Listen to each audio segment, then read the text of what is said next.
Vladimir Putin and Ukrainian President Volodymyr Zelensky, following U.S. President Donald Trump's calls with both leaders. Bloomberg reported the proposal, though Orban has not confirmed it publicly. While supportive of diplomacy, Orban opposes Ukraine's NATO and EU membership, holding veto power over its accession. President Trump raised EU membership as a security guarantee, which Orban rejected. Critics in Europe, including Polish Prime Minister Donald Tusk, opposed Budapest as a venue, while French President Emmanuel Macron suggested Geneva instead. Switzerland is also offered, but faces neutrality concerns due to sanctions on Russia. At a United Nations Security Council briefing, Russian Deputy Envoy Dmitry Polyansky accused Ukraine of supplying weapons, drones, and training to militants in Africa's Sahel region. He alleged Kyiv's intelligence services were involved in subversive activities and called for investigations. Polyansky criticized the UN for overlooking Western interference, citing NATO's role in Libya in 2011. He also accused France of backing jihadist groups to enforce neocolonial policies. Burkina Faso, Mali, and Niger have previously expelled French forces and accused both France and Ukraine of supporting armed groups. The UK government has begun contacting landlords to house tens of thousands of asylum seekers in private rentals after a court ordered the closure of the Bell Hotel in Essex, where an Ethiopian migrant allegedly assaulted a 14-year-old girl. The High Court ruling, sought by Epping Forest Council, may trigger nationwide legal challenges, with Nigel Farage pledging action from Reform UK-controlled councils and even some Labour-led councils joining. The Home Office is targeting 5,000 two-bedroom homes to accommodate 20,000 migrants, despite concerns about worsening housing shortages and risk to women's safety. Recent protests follow cases of migrants accused of violent assaults. President Trump wrote on Truth Social that Ukraine cannot win its war by only defending itself, criticizing former President Joe Biden for restricting Kyiv to defense. Comparing war to sports, Trump said there's no chance of winning without offense. He noted that during Alaska talks, Putin agreed to security guarantees for Ukraine, with Europe providing troops and the U.S. coordinating. President Trump is arranging bilateral talks between Putin and Zelensky, followed by a trilateral summit. Russia's Sergei Lavrov warned foreign deployments would be unacceptable. Florida Governor Ron DeSantis updated the media on the illegal immigrant truck driver accused of killing 3 people in a massive wreck on a Florida highway. He tried to do a U-turn where it's official use only, and the other car didn't have a chance because it's just totally reckless and out of control driving. He is in custody in California, and I've sent our Lieutenant Governor Jay Collins, who's Green Beret, he knows operations. He is over there in California. He's going to be taking possession of this illegal alien truck driver. We're extraditing him back to Florida. He will arrive in Florida today, and he will get the book thrown at him very shortly after that, I can guarantee you. We'll be back with another news break at the top of the next hour. So, you're wondering if Save the Children is a good charity and whether you should donate to help kids. Let us show you where your giving goes. Here's how it works. For every $1 you give, 85 cents goes straight to our programs, helping children grow up healthy, educated, and safe. That means your donation can help provide books, nourishing food, medicine, and shelter to children wherever it's needed the most, in 115 countries around the globe. Now, about that other 15 cents. We use that for innovating, operating, and communicating with you, so we can create positive, irreversible change for children, and with children. Don't just take our word for it. Year after year, charity watch groups give us top marks. Bottom line, Save the Children is a top charity you can trust. So go ahead and feel good about doing good, and know that every $1 helps. Beautiful day for a walk with a beautiful dog. Did you know regular walking improves mood, boosts energy, and even helps you sleep better? I'm taking care of myself and inviting others. You're not canceling on me, are you? No way. Check this outfit out. Oh, nice. Miles got his walk in, now it's my turn. People with pets tend to be healthier. Miles definitely keeps me moving.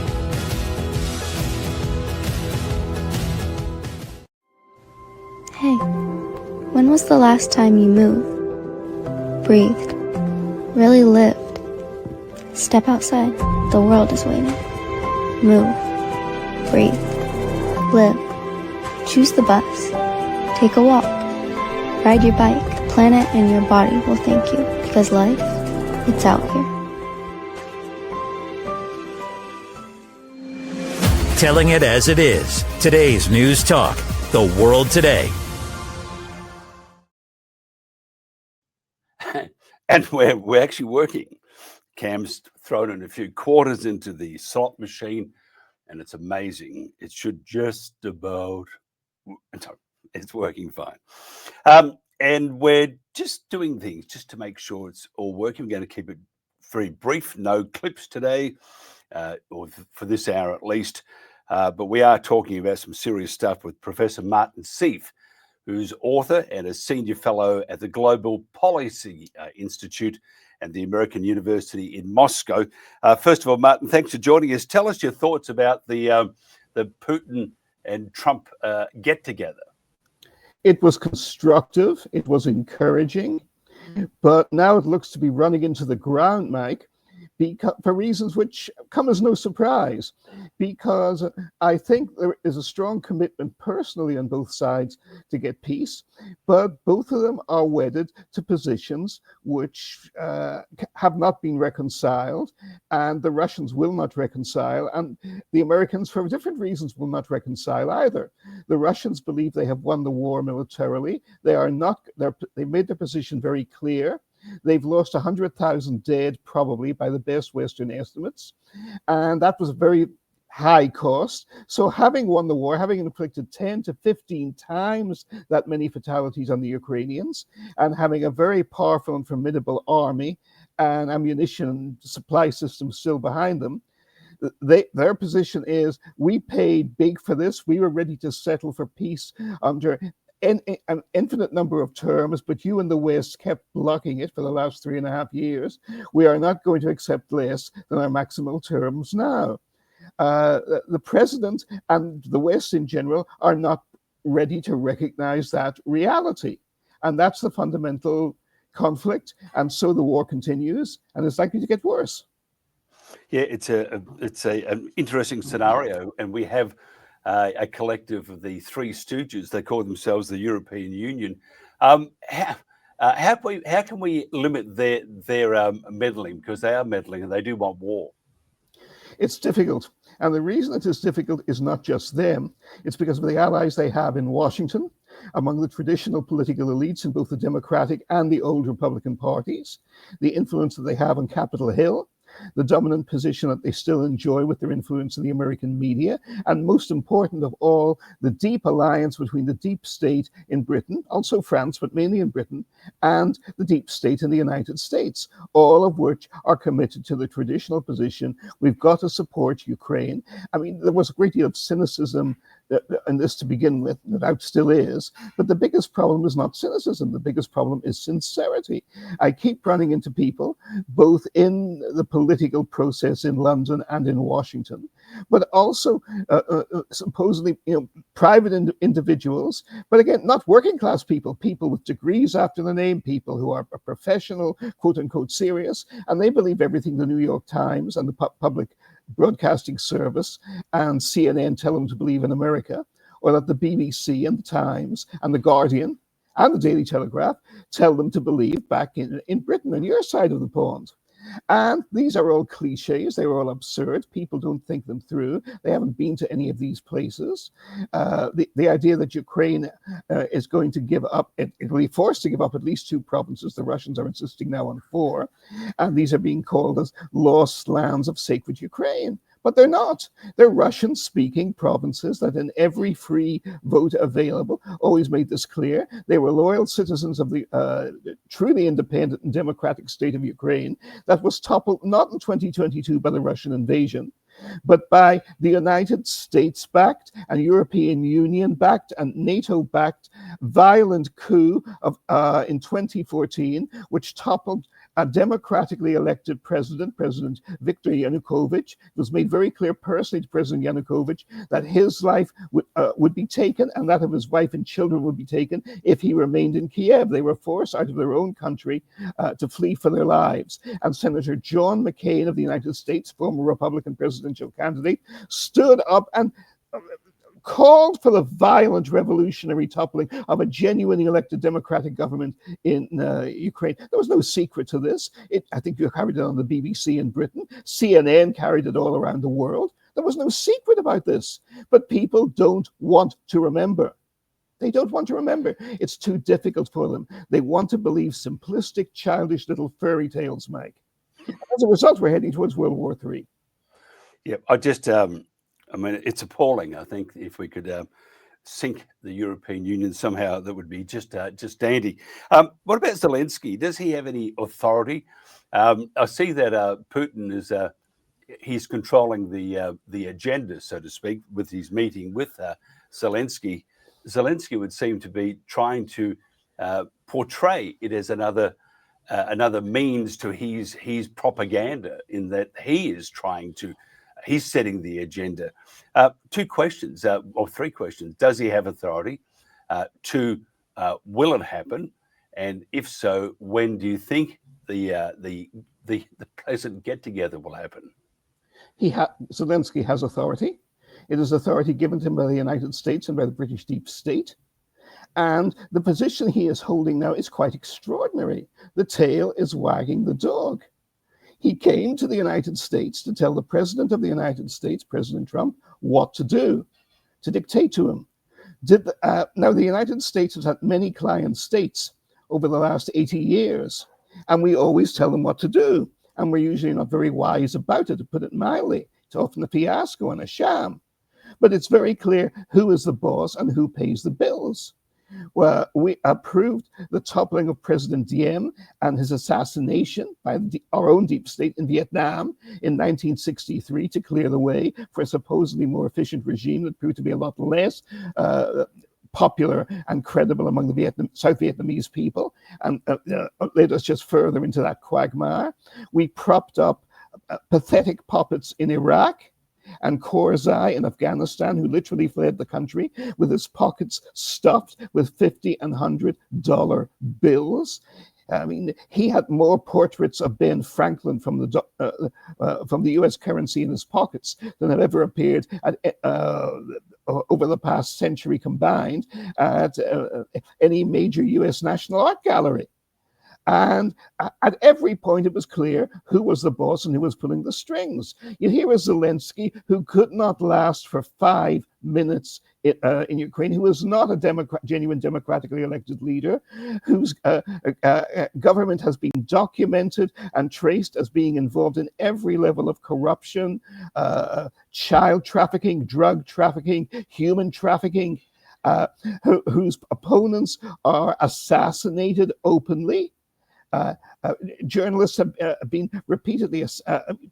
If you criticize Putin in Moscow, you may well be assassinated. But that's what happens to Zelensky's critics in Kiev as well. You are freer in Moscow than you are in Kiev. And this is what we're supporting. I'm not saying Russia is a democracy. Of course, it is not a democracy. We've had to deal with infinite numbers of governments over the past 80 years and more that are not democracies. But this is much worse than that. This is a chaotic gangster regime which is propped up by the United States of America and propped up by Britain and propped up by the deep states across Europe and by NATO. And yet Zelensky is telling everyone what to do and say. And he really is. There is something genuinely unnatural and creepy and horrifying and dangerous going on here with that horrible little man. When do you see, though, I might have missed it, but I can't recall you saying, when do you think this meeting will happen? I don't know that it will. I think it will happen, but my fear is that when it happens, it will run into the sands like all the previous meetings. But the Russians have made clear, Sergei Lavrov is a veteran diplomat. I've covered him over a decade and more. I've seen him in person addressing meetings in Washington. He's a serious man. He's a dignified man. He got on very well indeed with Secretary of State John Kerry back in the Obama administration, for example. He is not the hardest hardliner that the Russians have. There are people a lot more frightening and a lot more extreme than he is, or than Putin either. And Putin is no moderate or softy either. I don't want to give that impression.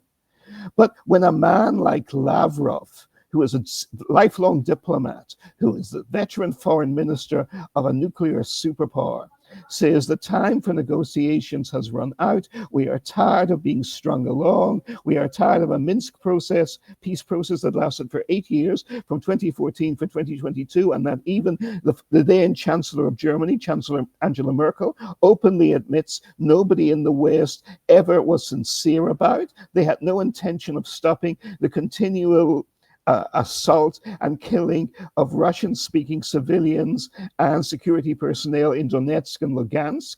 And 14,000 were killed out of a population of 6 million over 8 years. That is 14 times the level of deaths the Israelis suffered either in the first Palestinian Intifada or 12 times the number of deaths the Israelis suffered in the Hamas terrorist attack of October the 7th, 2023, which of course they have responded to rather the same way the Russians have, by unleashing war without end against Gaza, as opposed to Russia against Ukraine ever since.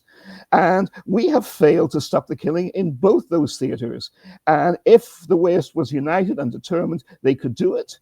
But what we see here is the United States does not have a united government. President Trump is very clear and sincere in wanting peace. So is his Secretary of State, Marco Rubio, and his Vice President, J.D. Vance. But their own deep state undermines them. And Britain and France and the NATO leaders openly undermine them. They come supporting Zelensky. You would think Zelensky was the leader of a thermonuclear superpower. And Keir Starmer has humiliated himself and humiliated Britain and the British people by coming along as the poodle, not of Trump, not of Putin, but of Zelensky to Washington. Whenever Zelensky tells Keith Starmer to sit up and beg on two legs and go woof woof, you can be assured that the Prime Minister of Britain will do so.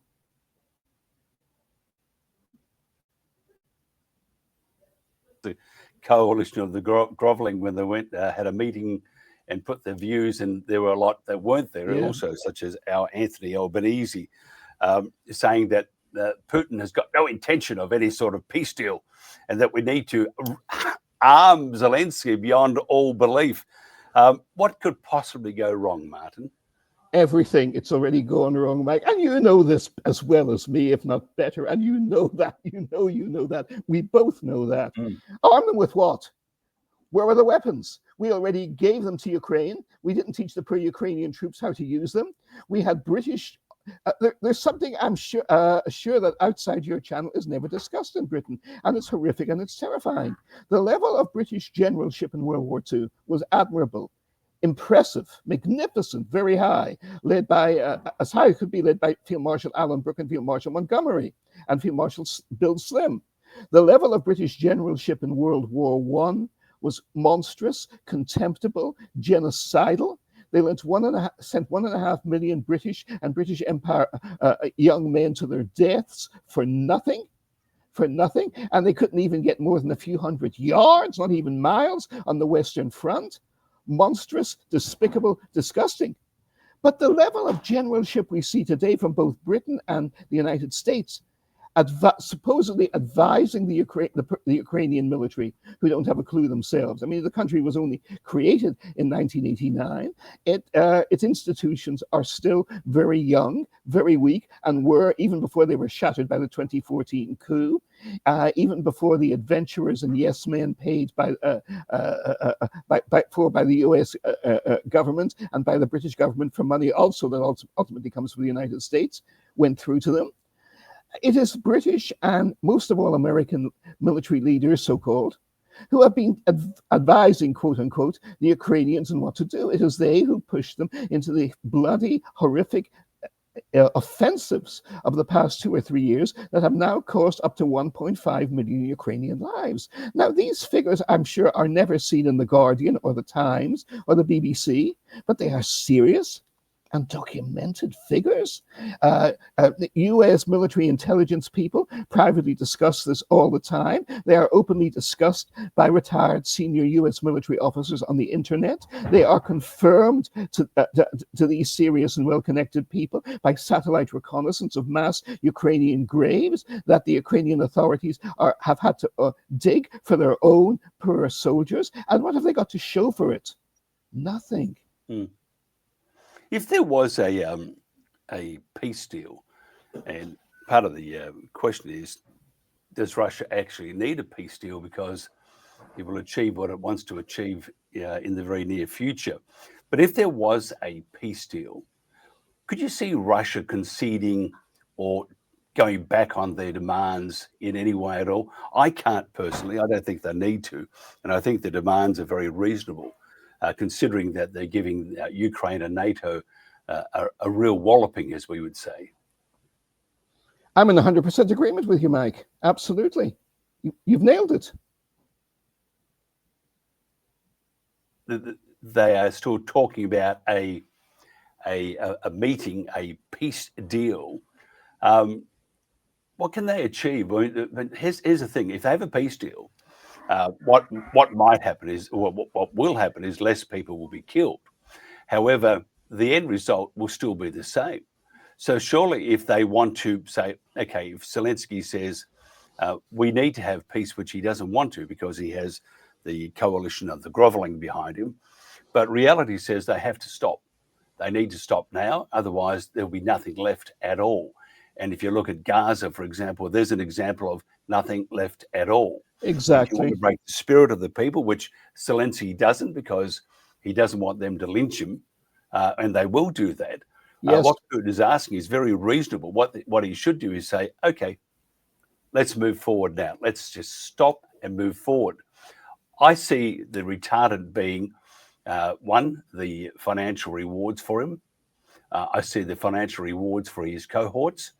And I see the pushing of, from Starmer to Macron to the entire, or not the entire, but a great deal of the European Union. And I don't know if they ever will have a peace deal, and I don't think they need to have one. I think ultimately they will need one. But you're right, it keeps being pushed off. And we are now in late August 2025, obviously. And I come from Northern Ireland, so I think in terms of historical analogies and also historical ceremonies. And of course, as the West has gotten weaker, its nostalgia level has gotten higher, and the keeping of the ceremonies of VE Day, D-Day, and Battle of Britain Day have gotten greater than ever. Now, what have we just come to? We have just come to the 80th anniversary of the horrific nuclear bombings of Nagasaki and Hiroshima. That ended World War II in August 1945. But the war could and should have ended before that. The Japanese knew the war was lost totally and they could not win. But the imperial and military leadership in Tokyo kept playing for time. And as a result, at least 200,000 more Japanese people, innocent Japanese civilians, died in Hiroshima and Nagasaki, burned alive in nuclear attacks, who did not have to die. 500,000 Japanese civilians had already been burned to death in the summer of 1945 alone by the U.S. Army Air Force 21st Bomber Command and its fire raids on all the major cities of Japan. The war had been lost and everyone in Japan knew it, but the political leadership was perfectly prepared to see hundreds of thousands more people be burned alive. They didn't know the atomic bomb was coming, but they knew the war was over and could not be won. And they had one courageous, honorable man. They had one Mike Ryan among them, even a dictatorship like Japan. His name was Nagasaki Sato. He was the Japanese ambassador, former foreign minister, independent man, so they sent him as far away from Tokyo and imperial power as they could because he was too much of a Mike Ryan. He was too much of an honest man. You guys would have had him on Pulse Talk Radio in a second. And he sends a series of warning cables back to Tokyo. They're asking him to get to play the role of Zelensky or to play the role of Keir Starmer, be our middleman with the Russians, who were still neutral at that point. Get Stalin to show pity on us. The idea of Stalin showing pity or compassion on any human being is risible. It's ludicrous, right? but have him talk to the Americans. Let us negotiate and see what we can get from them. And Sato sends back to them, hundreds of thousands of Japanese civilians are dying and soldiers are dying every day, and you are fooling around out here. You are playing your little diplomatic games, and it is obscene what you are doing. You have to surrender now. You have to bite the bullet, because otherwise the entire Japanese nation is on the receiving end on this. And he uses phrases that echo through history. He says, there will be grief and weeping for generations if you do not act immediately. You think you have months to play around with this. You only have days. This is really what we are heading to with the Russians right now. The Russians can escalate. They can go full Monty. And full Monty would mean thermonuclear attack on the West, and would mean annihilating attacks on us in the United States. The eastern seaboard, where I am, would go. London and virtually all of Britain would go. Survival rates in Britain would be even far less even than they would be in the United States, because you have officially 70 million people. It's really 75 million concentrated in such a tight area. And even 2 or 3 thermonuclear weapons on London, Birmingham, Manchester, Leeds, that's all you would need. But they would use a lot more than that, on both you and us. And this is what we are on the edge of. We are in a frighteningly dangerous situation. The Russians have run out of patience. Did the British people, and for that matter, the British government of Neville Chamberlain, want war in 1939? No, they did not. Of course they did not want war. And when the war began, at first we put such restraints on ourselves that the only thing we dropped on Germany was leaflets. The late Lord Robert Boothby said that we dropped so many leaflets on Germany in 1939, we took her over the toilet bathroom needs for the rest of World War II. But look what we escalated to. They killed 50,000 of our people in the Blitz. My parents, my mother's and her family were bombed out of their house in Belfast in Northern Ireland by a Luftwaffe attack in 1941. But then look what we did to them. We escalated. As you'd say in any good card game, we met them and we raised the ante. We killed at least 500,000 German civilians and at least that number, if not more, of Japanese civilians. When we had entered the war, genuinely, sincerely determined to avoid or minimize civilian casualties. But wars are like that. They escalate out of control. And today we have thermonuclear weapons. And so do they. So do they. It's I really don't like microwaves that much. Just talk a bit quickly about, before we finish up here, if you wouldn't mind, Martin, Nord Stream. Does Russia know who did this? Yes, of course they know. Who? We did. CIA did, through Ukrainian and mercenary cutouts. We did it. We did it to make sure Europe would have to rely on us for gas, and Russia couldn't get the income from Europe. And we did it to make sure there was no economic basis for a rapprochement between Russia and the United States. This was done under the Biden administration. Every level of monstrosity was done under the Biden administration. 1.5 million Ukrainian boys were sent to their death under the Biden administration. The Biden administration did not raise one well-manicured finger to stop the slaughter of Palestinian children and women and everybody else in Gaza while they were in office. President Trump has been extremely inept about doing it. He doesn't have a staff competent to advise him properly. He doesn't know who to select for his staff, though there are thousands of extremely experienced and well-qualified first-class American government and military and diplomatic professionals in and around Washington who he could choose from. He hasn't chosen them. He has a first-class Secretary of State in Marco Rubio. But Secretary Rubio suffers from the same institutional and structural weakness. Nobody behind them to give them the staff work and the background and the briefings and the good advice that they desperately need.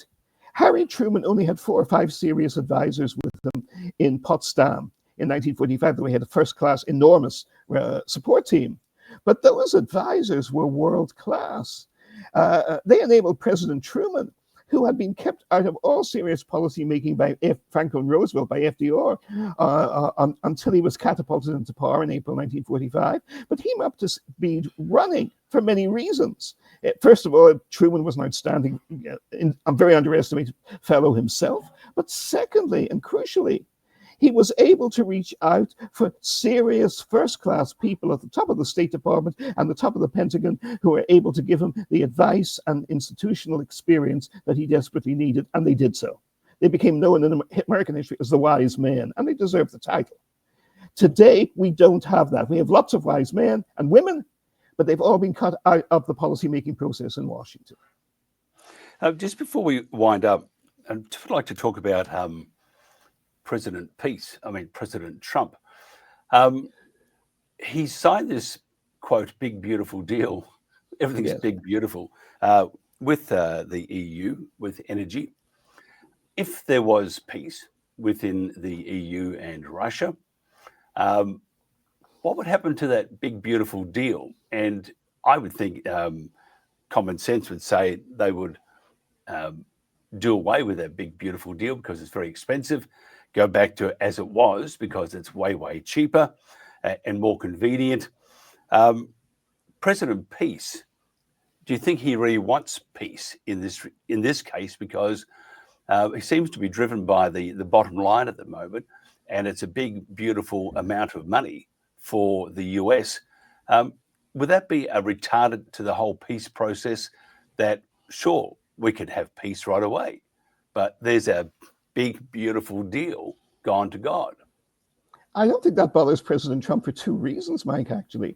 First, he's a New York property developer. He was president for 4 years from 2016 to 2020.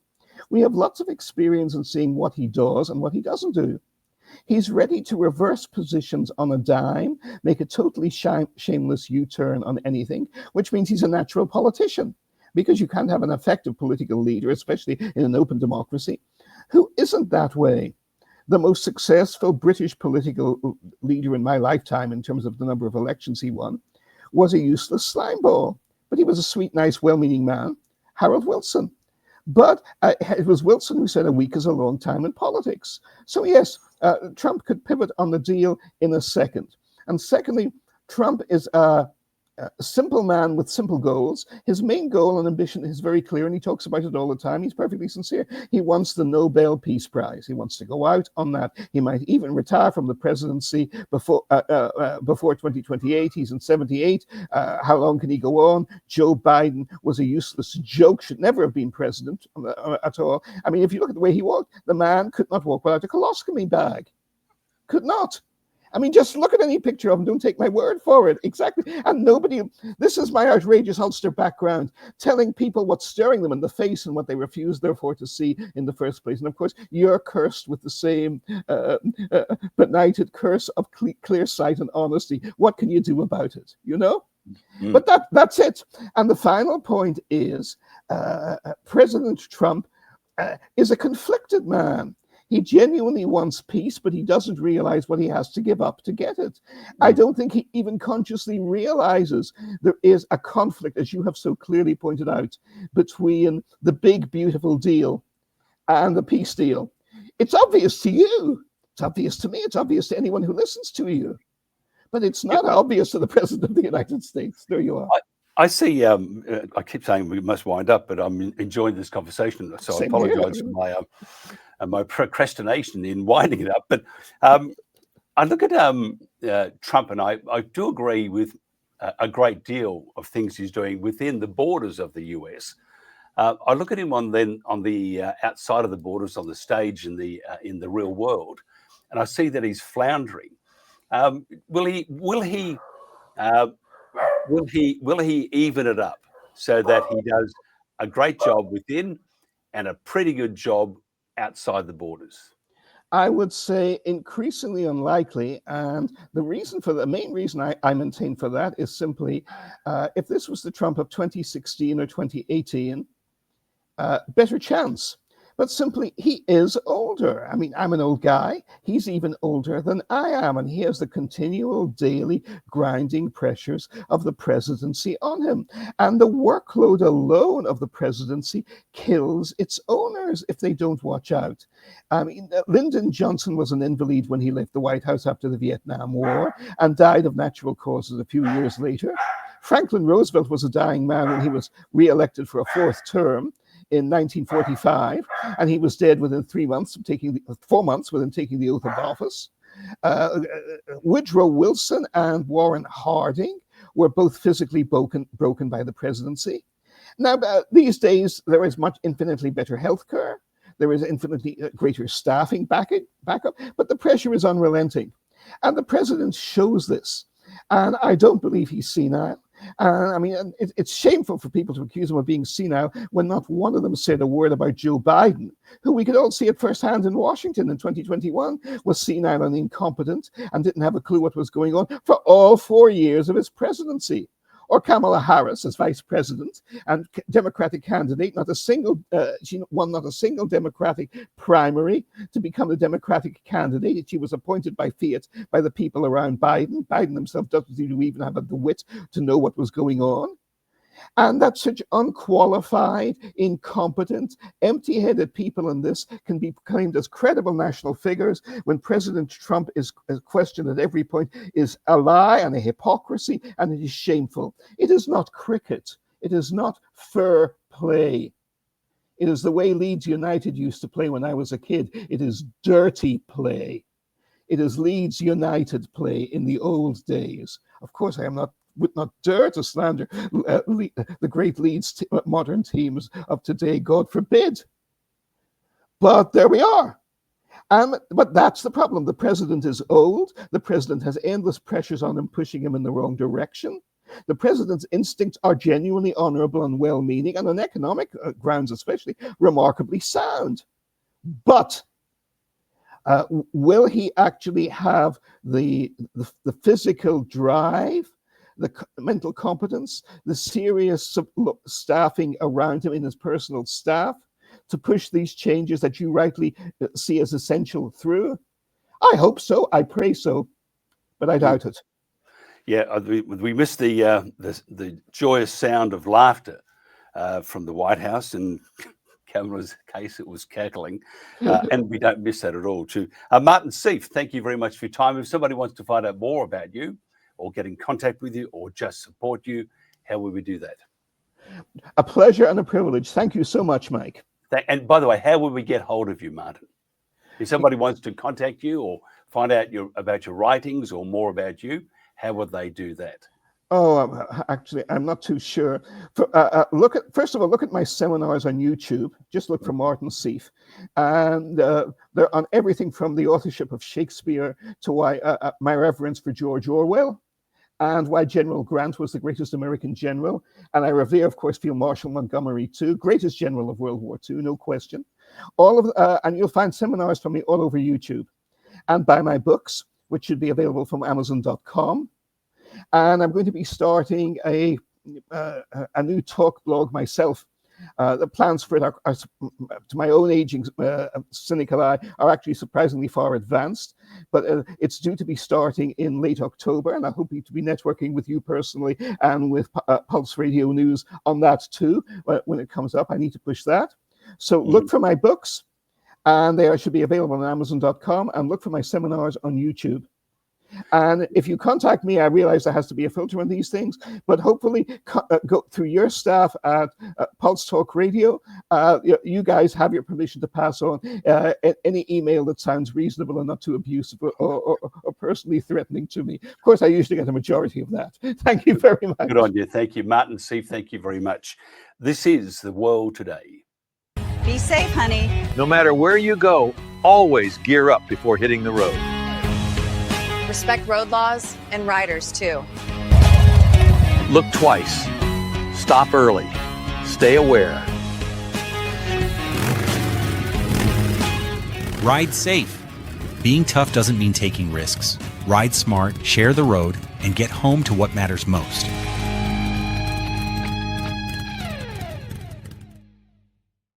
When you hear the words nonprofit organization, what comes to mind? Is it a place your dog called home before finding you? Is it an organization that supports accessibility? Is it a place that ensures your safety and that of those you love? That protects endangered wildlife and habitats or fights for our most basic needs? It's impossible to show all the ways nonprofit organizations make a difference in our world. One animal, one person, one cause at a time. But it's not impossible to be part of it. When you give what you have to a nonprofit organization that needs what you can give, you help promote, protect, and strengthen the reach of these incredible organizations. The Nonprofit Alliance is here, helping connect people like you to the nonprofits that enrich your life, your community, and the world we share. Reach out to a nonprofit organization that inspires you today to find how you can help make the world a better place. I start every run with a plan and a promise to stay safe. A big part of my plan is to be alert to drivers and other pedestrians. Whether you're on your feet or behind the wheel, the road belongs to all of us. Every trip, every time, safety first. Alert today, alive tomorrow.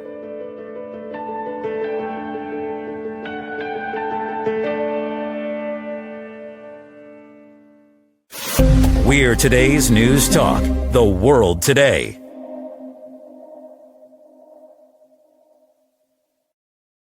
And back again. My next guest is and knows an enormous amount about just about everything.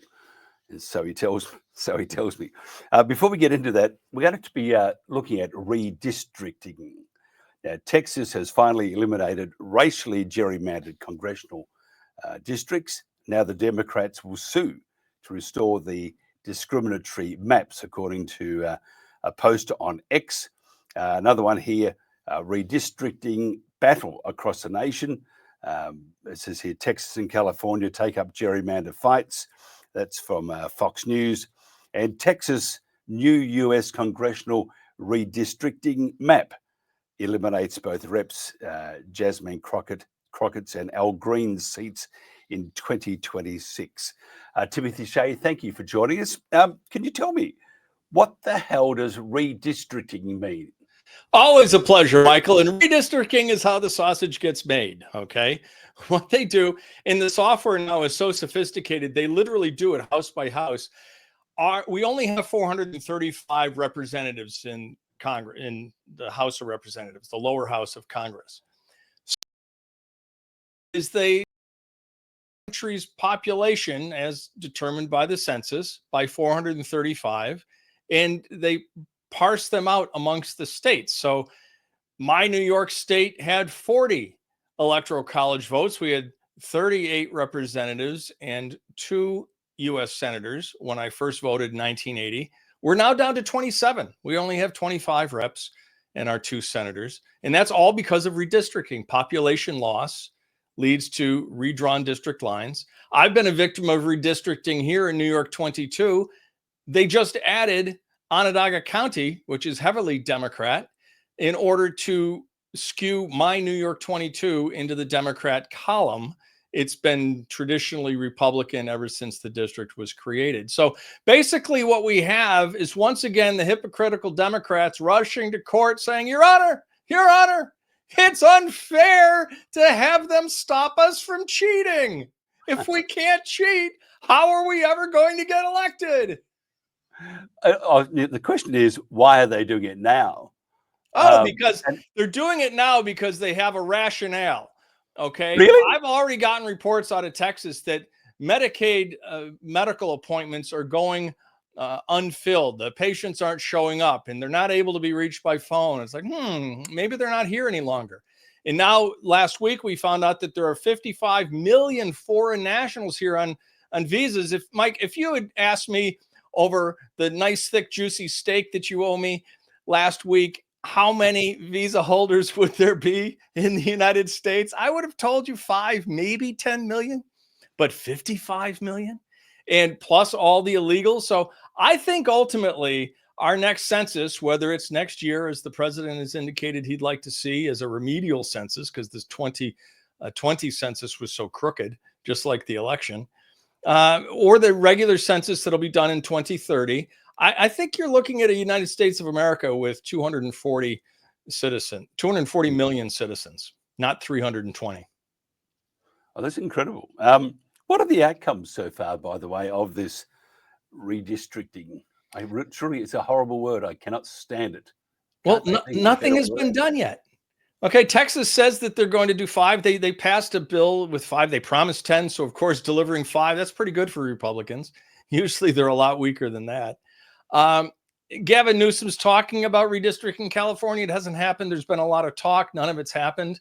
What has happened, though, is the president isn't only going to the states and saying, look, you're Republicans, you have power, use it. He's doing it with state legislatures as well in states that aren't going to be impacted by redistricting. But the idea is you've got a Republican governor, Republican majorities in your House and Senate, in some cases super majorities, and yet we have situations where there was a bill that was bad for our children, a transgender bill, where 14 Republicans voted with 10 Democrats to kill the bill. What's going on there? Why are Republicans voting with Democrats? Why are more Republicans than Democrats voting against a bill that's going to protect our children? So the president is reaching out through his associates to the state legislatures and engaging them. And the states are welcoming this. They're saying, finally, the federal government is looking to work with us. They've just told Louisiana, you've got to start taking care of your education system. We're ending the Department of Education. And now Louisiana is going to be able to determine for its own citizens what educational methods work best. What works in Louisiana isn't going to work in New York. It isn't going to be best for Montana. So this one-size-fits-all federal system of everything is slowly but surely being dismantled. And I think we're getting back to the constitutional framework that our founders gave us. We're getting back to federalism. We're getting back to a Republican form of government. So you are in favor of the dismantling of the current system? 100%. I've been all my life. I've been waiting for Donald Trump literally all my life, my adult life. Interesting. It's another story over another steak and drink, which I owe you. Tell us about Trump's court victories. Watch yourself. I'll add a lobster onto that. Good on you. I mean, you haven't changed. Let's see. I'll meet you in Memphis. That'll be an interesting place to walk down the main stretch outside the. We'll be able to walk in Memphis without worrying about drive-by shootings. Well, what about when we were staying? We actually were going back to TNT days, which were sometimes pleasurable. My trips were, and we were in Memphis, and we had this big freedom convention there, and I would walk from the hotel, the Marriott Hotel, down the street past the Homeland Security. I have never found myself so terrified in my life. There were people following me and hanging out behind trees and stuff. I thought, Lordy Lord, if they're the Department of Homeland Security, I'd hate to see something else that's not.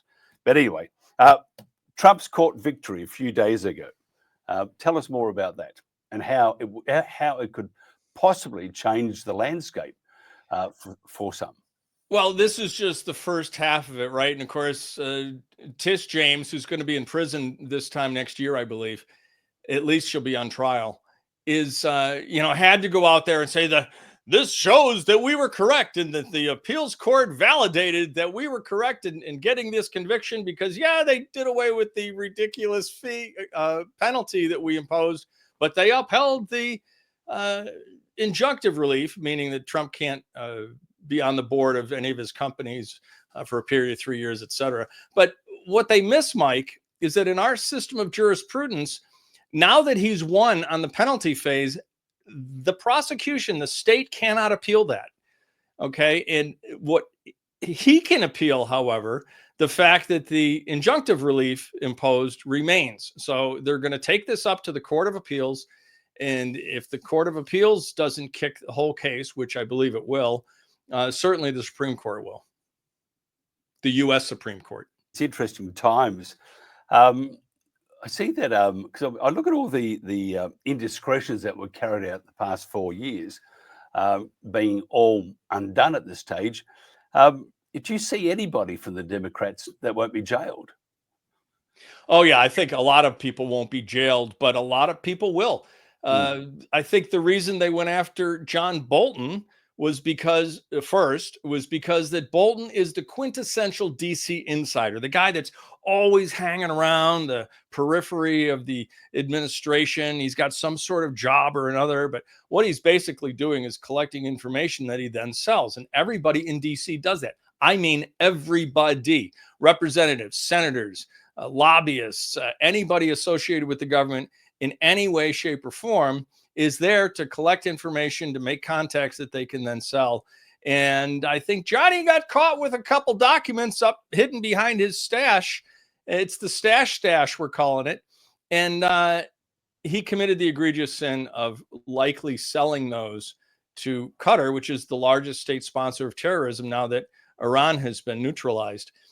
This is big. This is about as serious a crime as you can commit against the United States of America, which is selling our secrets to a foreign entity. And I believe that's what John did. Otherwise, IRS wouldn't be working with John Ratcliffe at CIA, working with Tulsi Gabbard as the director of national intelligence, working with Kash Patel as head of FBI. They've got Bolton dead to rights. And somebody on X commented, I wouldn't mind if they cut him a deal as long as he flipped on those above him. It's like, no. I don't think there are going to be any deals here. I think they have everything to prove the crimes against every single one of these people. I think this was a seditious conspiracy going all the way to the Oval Office, all the way up to Obama, who does not have presidential immunity, by the way, for felonies committed in office. And a seditious conspiracy is about the worst felony you can commit as an American. Just thinking though, you look at all the others that have been involved in indiscretions. From Obama down, just going down. Of course, Obama has his immunity, his protection from being naughty. Those below him haven't. Could you tell us? Do you have any more information on the Russiagate hoax and the whole kit and caboodle, that it was a hoax, and that we had various people, such as Adam Schiff, for example, says that the attack on Bolton is just getting even. Probably is in a way, but these people have committed crimes. If you look at Hillary with her mysterious emails, where are they? They're sitting in wherever they're sitting. Do you think these people will come to justice, will be held accountable, or do you see this because of the time it happened? 8 years ago, 9 years ago? If you're also looking then at the position they hold in the community, not a good position, but they are very powerful people. Do you see these people, such as Clinton, Schiff, Comrie, the whole lot of them, being held accountable, and at the end of the day, if found guilty, will be jailed? I think so, because again, this is a seditious conspiracy. The statute of limitations is 10 years, so they're good there. I think, to boil it down for your international audience, Hillary Clinton deleted 33,000 emails on a private server that was against the law for her to have. She also got Americans killed in Benghazi and had a lot of documentary evidence of all her communications surrounding that debacle. She destroyed them physically with hammers and with a computer software program known as BleachBit. She committed major felonies. In order to distract from that, in the 2016 campaign, she hired the creation of what's become known as the Steele dossier. She used Fusion GPS. Her campaign gave Fusion GPS money to create this dossier through Christopher Steele in the United Kingdom. They then used that dossier as a predicate to get a FISA court warrant, a Foreign Intelligence Services Act court, which is our super secret court to deal with foreign espionage, in order to spy not only on President Trump, but on his campaign associates. And it's never been done in the history of the country before like this. And everything led to Obama. Obama got in. They always say the cover-up's worse than the crime. We elected Donald Trump. Well, before he could take office, Barack Obama ordered the CIA to re-engineer the intelligence that showed that Russia didn't impact the 2016 election. He made them come out with a report that said that it did. And all of these people were part of this seditious conspiracy. And I think the whole conspiracy is going to be wrapped up, and they're at least going to be on trial for felonies and likely jailed. Obama does not have immunity to this, and neither does Hillary. It's interesting times. I see that I was talking to Martin Sieff before you, and I do believe that Donald Trump is somewhat floundering a little bit on the international stage. I think within the borders of the US, he's doing a pretty damn good job, to say the least. You can tell the sheriff's in town. He's taking control of DC. The word is he's going to take control of Chicago, get rid of all the crime. Two things. One, is he allowed to do this? Two, what would be the pushback from, say, in Chicago, for example, which is a very strong blue hold of all these wacky Democrats, and just look at the mayor there. I mean, they're just horrible people. What will happen, do you think? Yeah, not just the mayor, but the governor, J.B. Pritzker. So the president, foundering internationally, never forget my analogy. He's like a man standing on the edge of his cliff, hanging on only by his toes, waving his arms frantically. I'm falling, I'm falling, I'm falling. And then in the next instant, he's over laughing, and it's his opponents that have fallen off the cliff. It happens time after time after time. You know, oh, tariffs are going to crater the economy, and tariffs are actually working. So the trade system is being rebalanced. Okay, the world was allowed to take advantage of us for decades and decades and decades. That's over. It's not that we don't want to engage with the world. It just has to be done fairly. No more Mr. Nice Guy, no more taking advantage of us. We're going to be there for you if you need us militarily, but we're not going to let you take advantage of us economically and destroy our country with imbalanced trade. So I think ultimately his reputation internationally is going to be burnished. With regard to Illinois, Chicago, Detroit, New York, it's all the same street. The president can act. He can work with the National Guard there. He can work with local law enforcement in order to clean up those streets, but only if the governor requests that he do so. And so now what he's done is painted these Democrat governors back into a corner. J.B. Pritzker in Illinois, my horrible Hochul here in New York State, Gavin Newsom in California. He's put them in the position of saying, no, we want high crime, because he is showing what's possible in DC.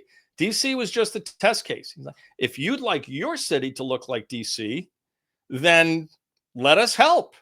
And they won't, because they've got such massive Trump derangement syndrome. And so he's literally gotten the Democrats to support high crime. Their citizens aren't going to take it. Interesting. He really is an American president instead of being a president that's sort of wishy-washy and looking after a bit of this and a bit of that. It also highlights, doesn't it, the how poor the emphasis on law and order is in these particular vicinities. Oh, it's horrible. They talk, they make these cases out of whole cloth with these racial incidents that never happen, and they become cause celebs. And then they take somebody, a thug, and they make him out to be a hero, George Floyd. And meanwhile, the number one cause of death of Black men between the ages of 18 and 45 is Black men between the ages of 18 and 45. And they don't ever want to talk about, much less address, the Black on Black crime. Well, President Trump does. Well, he really means it when he says he wants to stop wars because he wants to stop the killing. He wants to make our streets safer because he wants to stop the killing. And he wants local businesses to be able to thrive. When you've got the Miracle Mile in Chicago boarded up, when Gucci and Prada and Burberry are all boarded up because they're worried about crime, that's not a healthy city. Our cities have literally been teetering on the brink of becoming Gotham City out of the Batman comics. And the president's not having it. He's like, no, our American cities are beautiful places, and they need to be thriving and economically vibrant and safe. And that's what he's offering. And the Democrat governors don't seem to want that. Well, they don't. They're going to do what they can to disrupt it. I mean, look at the ICE riots you had, or demonstrations. They were paid for by very rich Democrats, and it was a disgusting show of lack of unity and lack of patriotism. Timothy, we've just about run out of time.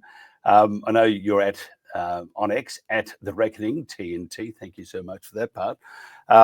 what can they get hold of you in other ways? If somebody wants to support you or tell you what a fantastic person you are, somebody's got to do it. Can you suggest anything? Just follow me on X at The Reckoning TNT. Our Facebook page has been nuked. My other big X accounts have been nuked. So I'm not on Facebook. I'm not on Instagram anymore. I'm just on X. Yeah, we were last week. We were The Pulse. This week we are The World Today, and a reason for that is because you've enjoyed the hospitality of X and other social platforms. Once they go for you, they're not going to let you go. And our numbers on X, for example, hadn't altered since at least February 2024. And considering that we put out something like 50,000 or just under 50,000 interviews, to think that we had 13,200, which did not change ever since then, it would show you that we were enjoying similar hospitality that you've enjoyed with yes X and other the whole social Elon Musk returned free speech to X is nonsense. The only people that have free speech are the grifters that have been elevated. Yep, I totally agree. There's another great discussion to have. I do warn you, if we do have the discussion, we may have no friends.